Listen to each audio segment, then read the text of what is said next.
another review. Hope you guys are doing awesome. If you are here, that is probably because you have just watched Handmaid's Tale Season 5, Episode 1, entitled Morning, and you want to understand a little bit more about what is going on in this episode, how it ties in to season 4, what it's suggesting is going to come up in this season, and you may have even been here before. So if you're back again, hi, thank you for coming back. And if this is your first time, hi, welcome. Thanks for coming on by. I hope you guys will like and enjoy this video. If you do, do not forget to click the like button and subscribe to the channel for weekly Handmaid's Tale updates. I am going to be dropping my video and breakdown for episode 2. Both episodes released on the same night, and I didn't want to tackle them together in one video, even though I did watch them together the night that they dropped. And I felt like there was enough going on in both of those episodes where I really wanted to take some time and talk about each separately. So don't forget to come on back for that video. It should be posting on Saturday. All right, guys, so let's really just go on in. And before we even get started, obviously, spoilers for The Handmaid's Tale. I'm going to be bringing up stuff from season 1, season 2, season 3, season 4, and all of this episode. So if you do not want to be spoiled, go ahead, get caught up, watch the episode, and then come back on by. If you are okay with spoilers, then let's just dive right on into this episode. Entitled Morning, I think we're going to be talking about the M-O-R-N-I-N-G morning, but there is some M-O-U-R-N-I-N-G morning going on in this episode as well. This episode was directed by Elizabeth Moss herself, and it was also written by showrunner Bruce Miller. So let's talk all about it. It picks up, guys, the morning after the episode and the event of the season 4 finale, The Wilderness. It picks up right after. I was really fully expecting a time jump, and I was really shocked that we did not get it. This episode is very self-contained. It takes place all in one day, the day after June and the other survivors savagely kill Fred Waterford. And so there's just a lot that goes on. There were a lot of parallels that I thought to stuff that had happened in season 1, particularly the ritualistic bathing that kind of took place prior to the ceremonies that take place more in episode 1. I feel like there's a lot of allusion there because we get to see June the morning after. She's covered in blood. She's running the water to take a shower to wash that blood off of her, and she is envisioning and reliving that moment, the euphoria of killing Fred, and she's hearing the song Dream a Little Dream playing. It really brought me back to, I think it was season 3 where we kept hearing Heaven is a Place on Earth. It really brought me back to that and the way in which this show uses music. Very ironically, because it'll take something that is very pop and happy and also take something from kind of an old school era, the 80s or the 50s and 60s even, and place it in a scene where there's a lot of trauma, and it makes for a very kind of uncomfortable viewing experience, but that is very intentional. We have to kind of deal with our discomfort because we are encountering some emotions and witnessing some things that should not be happening, and the show is asking that of us so that we can be uncomfortable in the same way that these individuals, if this was really taking place, would be uncomfortable. I made a list, so if you see me looking down, I took notes, okay? Your girl did homework. So it starts off with June back at home. She's about to wash off Fred's blood. We hear that Dream a Little Dream. She's reliving killing him. She's euphoric. She's excited, so much so that she goes and decides to not wash that blood off of her body, and she decides to go hug baby Nicole instead. I was like aghast at the fact that she was hugging precious little baby Nicole covered in Fred's blood. It was a very uncomfortable moment, but she is clearly out of it. She's kind of snapped, and we're kind of witnessing June in a psychotic break. I don't want to use and throw around mental health terms loosely, but that's what we're witnessing. We're witnessing a woman who has been in a state of constant trauma and terror for the last 5 years of her life. So it's no surprise. She runs out the house, and Luke encounters her, sees her, goes and gets Moira, and June ends up confessing that she's killed Fred. And Moira's face is one of like shock and distress. June, on the other hand, doesn't see any of that. She's just like by her hand, right? Like by her hand, like by her own hands. She's not talking about God anymore. She is taking power into herself, and she is the one who's orchestrated this. And so she gets in the car and she goes, and it's like, where are you going? You just left your daughter, your husband, your best friend in this house, and we don't really know where she is going. It's clear that June has kind of lost it. It's kind of interesting because Fred's death came very quickly from the events of like really her feeling like she wasn't going to get justice from her trial to that, but it also felt like it was very well planned out and thought out. So for her to be having this moment, obviously anyone who commits murder should have a guilty conscience. I think it's kind of good that we're witnessing her go through this, because it really just shows the difference between like Serena and Fred, and how they have committed these atrocities like rape and all of these different things, and torture and maiming, and yet it hasn't, I mean, one could say that they have been crazy the whole time, but like they haven't really ever felt pure grief and pure guilt over their actions, and June has. I think it does show that she does have more of a soul, but it's kind of scary to witness her going through this. Then it flashes, we get to see Nick's wife, played by Carrie Cox. Her name is Rose. It's very unclear, but they have a conversation where she's asking him, did he get to see June? Did June carry out her task? Maybe now she'll be okay, and she'll find peace, and asking for grace and all these different things. And I'm like, whoa, does Nick's new wife know that June just killed Fred? And why does she seem oddly okay with this? Especially being that he's still going through the whole ritual of like saying all of the like Gilead, verbiage with her, which suggests either that, he's fearful that they're being watched, he doesn't fully trust her. There's something going on here. I can't wait to see and uncover more about that. And then we get the guards, the ICC guards come in, and they move Serena. Now, can we just pause on the fact that Serena is in here and she's doing yoga and very zen and very peaceful?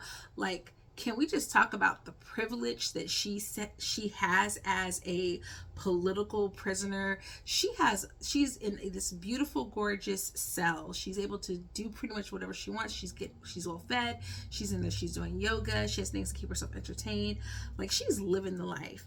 But they move her, and eventually they tell her that Fred has died, and she has a flashback to, I believe it was when they were in DC and they're dancing at that banquet. There were a lot of moments where actually Fred and Serena, if you go back, that they had moments of like tenderness. I guess that was like the most sensual of them, but certainly when they were in that cabin on the way to Canada, they had that intimate moment, which led to her current state of pregnancy. But they kept going back to that particular moment, and I have to go back. I feel like I have to go back and watch that scene again just to see why she keeps flashing back to that. June eventually goes to the diner where she meets up with the other survivors who helped her kill Fred. They are eating. It really reminds me of like something out of a Raymond Carver story, the way that they're like slopping up this breakfast, eating the sausages and everything with their hands with blood still covering them. Most of them still have blood on them. None of these women have washed off. I don't understand it. I would be like, first things first, let's get rid of the evidence. And then one of the women, Danielle, confronts June, wants her to help her orchestrate getting revenge on her commander's wife, her mistress of her house.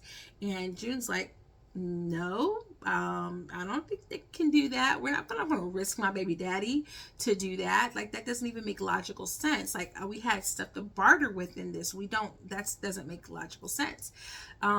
She's being selfish, and yet there's no logical reason why she would be able to orchestrate getting this woman's wife, and they are going after her. We were here for you. You need to be here for us, and all these different things. And it's like, did y'all not have a conversation about why this particular action actually made sense? Because you had the man in your custody versus like bringing somebody from Gilead and bringing them in. Like, that's not going to work. It doesn't make any sense. One of the ladies, Vicky, fires the gun that Danielle gives her, and they all kind of skedaddle. And then we get Tuello, the reuniting of Tuello and Serena in this scene, where he tells her that he thinks that Gilead has done this. Gilead has killed Fred, and they've sent her Fred's ring in his finger, and she sees the "Don't let the bastards grind you down" in Latin. And the picture of Fred hanging from the wall with that message spray painted there, and she realizes that this was June, and that June was subtly sending her this message because she wanted her to know that it was her. I don't think this was smart at all for June. I think this was dumb. I think this is definitely going to come back and bite her in the butt. I definitely think you get your revenge and you don't gloat. You have to be strategic. You have to think about what's really going to get inside of Serena's head the most, and all you're doing is fueling a beast. And I don't think it's going to work out well for her. I want to pause for a moment and just talk a little bit about a style note. So I've been teaching film and literature, and I'm in like this whole style and cinematography unit.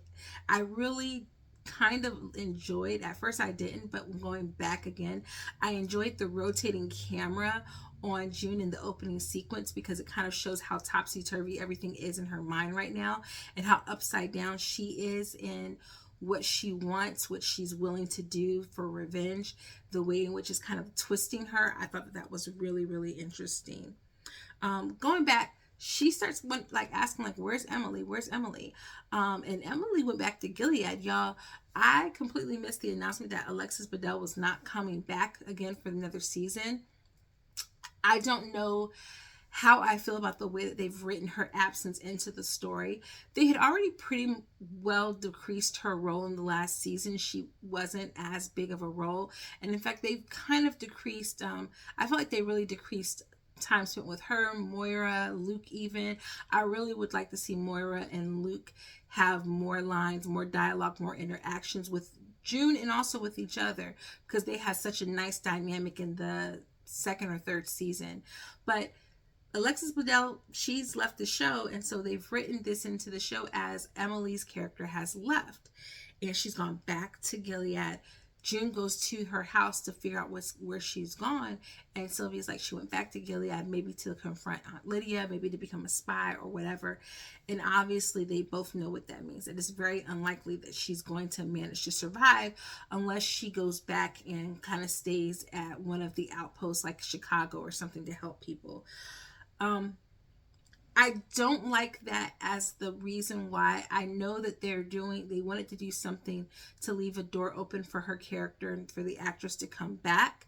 I definitely felt like I would have chosen to write her character as, now that they've done this, she needs to separate herself from June. She's scared of who she's become. She wants to take her wife and her son and go. And I kind of would have liked it for like that to have been the narrative. And then June goes to the house to see her, and the house is empty and no one is there. And there's a note or something from her on the door. And we hear her voice or something like that, like reading the note. I would have loved something like that, because then it still leaves the door open for her to come back for reconciliation. But I like this because the first time I watched the episode, I didn't get it, but it really parallels, June can't fathom this, and she struggles through with understanding it the whole episode. Like, this is dumb, this is stupid. But her own actions could be seen as dumb and stupid. Yes, most of us would take revenge against Fred, but she's putting her husband at risk. She's putting her Moira at risk. She's putting her daughter at risk. Both her daughters at risk. She's putting herself at risk. And she's not thinking about the ways in which Gilead's reach could come back and really bite her in the butt. So it's necessary for her to really wrestle with Emily's actions in this way, because it's a way for her to really question her own motives and what she's been doing. She goes to, I think this is like Lake Michigan, and she's like envisioning this. She have this memory, this flashback of Hannah on the beach with Luke, and they're running around their plane. But then she also kind of like sees Nicole at times, and she starts to finally like wash off her hands. If I were wearing my teacher cap, I would talk about the way in which, if she had done like a full submersion, this would be symbolic of a baptism. We don't see her fully immerse, and I think that's to suggest the fact that she can't really get rid of the taint that this has on her yet, because she has to go through several other processes of forgiving herself, of letting this go, and she's never going to be able to do that while Hannah is still in Gilead. I don't think so. She's never going to be able to fully achieve that. She goes to the bathroom and tries to wash all of the blood off of her. She's not able to do that. And so we see her go to the lake, and it's kind of like a mini baptism where she kind of gets renewed. And then they take her to the police station where she proceeds to turn herself in. Luke shows up. She's all like, "Oh, I'm blowing up your life. I should have never come back. You were happy with Moira and Nicole. You were raising her. You were good." And he's like, "No, you are my life." And she's like, "Well, you don't understand." And he was like, "No, I completely understand why you did what you did. I don't judge you for it. It's okay. You're okay." Luke is so understanding. Y'all, if you are team June and Nick, you got to let it go, okay? That was a trauma bond. I guarantee she don't know that man's favorite color. She didn't know what that man used to eat for breakfast. She should be with Luke. This solidified. Luke gets her. Luke understands. He can't share the trauma of being in Gilead and knowing what that was like, but this is the mother of his child. He is the father of her child. Yes, Nick is as well. Possibly, maybe, we don't. The producers told us that, but I still am a little suspect now that we know that Fred's not completely shooting blanks. I'm just saying. But yeah, this just solidified to me that she's supposed to be with Luke. The funniest scene, of course, is her trying to turn herself in, and the Canadian government's like, "We don't care. This has nothing to do with us. The Crown is not concerned with your petty squabbles. Go forth and prosper. Oh, and you owe us $88 for transporting biological specimens across our government borders." Like, and just the look of shock and dismay on her face, like, you're not going to hold me accountable. You're not going to punish me. June doesn't know how to hold herself accountable for things. She needs other people to come in and hold her accountable. So she is really distressed by this. But ultimately, yeah, there's no retribution. There's no like absolving of this from the government side. The government side's like, we don't care. Then we get back to Serena, where she goes and witnesses Fred's body, and this is the biggest TMI moment of the show. She's asking to see Fred's body. She wants to take Fred back to Gilead. She's talking to Tuello about what June did, how she's a monster, and then finally she rips that sheet off of Fred's body. Y'all, we didn't need to see this. We did not need to see it. The point could have been driven home. There could have been blood on the sheets to show all the spots. We did not need to see this. This is not The Walking Dead. I was done. I was really like, this was too much TMI. I didn't need to see all this.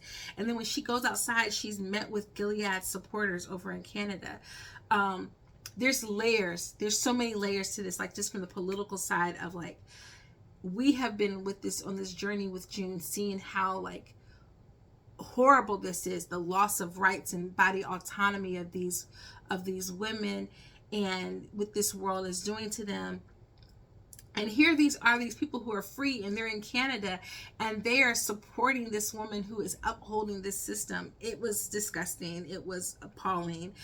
But Serena, she's going to do what she's going to do. She's going to get that privilege. She's going to monopolize. And so she starts making demands on Tuello, and like, I want to take Fred home to Gilead, to the nation he helped found, so that he can be properly buried. She guilt trips him. This man is so in love with her. He wants to be her savior. He wants to redeem her, and she just can't be saved. You can't save her, okay?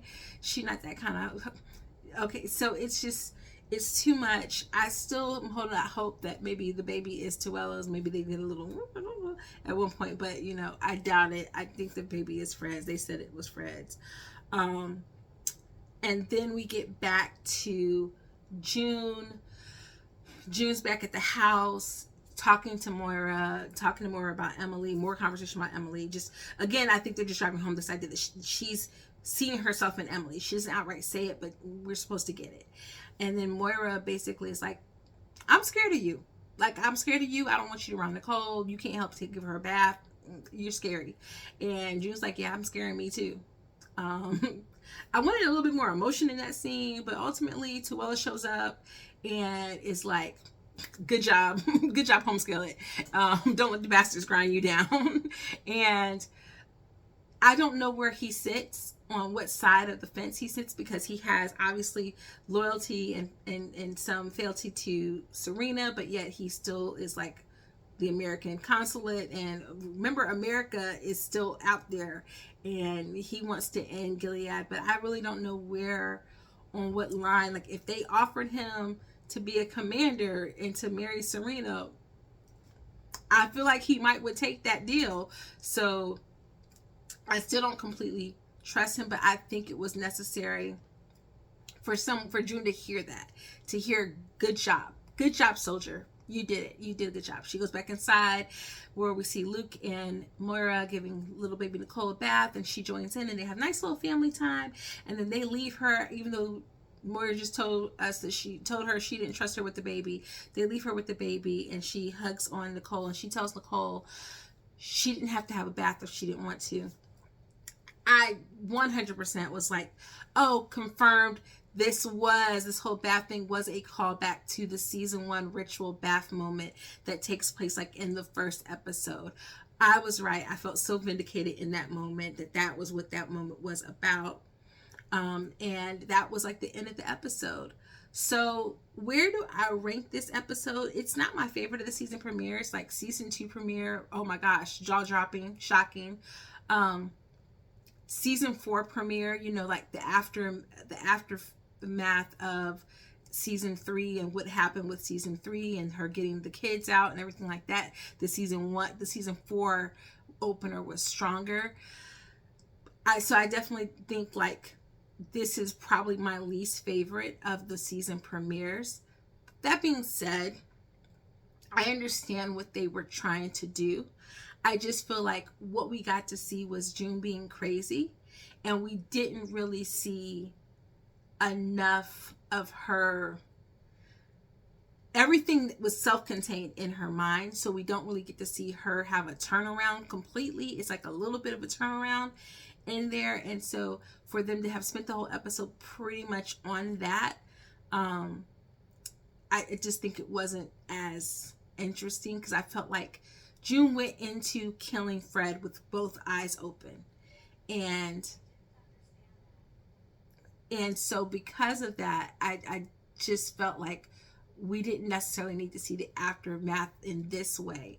But I guess on the other hand, I can definitely see what they were trying to do, and trying to tie up that Emily storyline was a biggie. So I definitely would give this episode like a B+.